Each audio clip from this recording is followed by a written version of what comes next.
విఘ్నేశ్వరుణ్ణి పొద్దున్నే ఒక్కసారి చూసి నమస్కారం చేస్తే చాలు. అది లోకంలో ఎక్కడా లేని విశేషం. ఒక్కసారి ఆయన ముఖం వంక చూసి నమస్కారం చేసి 16 నామములు ఉన్న శ్లోకం చెప్పి బయటికి వెడితే చాలు విజయం సిద్ధిస్తుంది అని.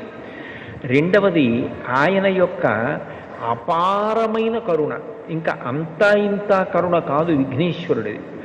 ఆయన క్షమించినంత తొందరగా ఎవ్వరూ క్షమించరు. మీరు చూడండి, అందరికన్నా ఎక్కువగా మరిచిపోయే లక్షణం ఎవరికి ఉంటుంది అంటే పిల్లల యందు ఉంటుంది.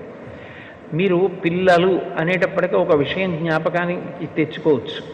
పెద్దవాళ్ళు ఏదైనా తింటున్నారనుకోండి, ఎవరో పెద్దలు వచ్చారు ఇంటికి, ఇంట్లో భోజనమో ఫలహారమో చేస్తున్న పెద్ద ఆయన ఆ పళ్ళెం పట్టుకునో లేకపోతే చేతిలో ఏ ఉండ్రాయో కుడుమో పట్టుకుని తింటూ వీధిలోకి వెళ్ళి స్వాగతం పలకడం, ఆ పళ్ళెం లోపల పెట్టి తాను పెడతాడు.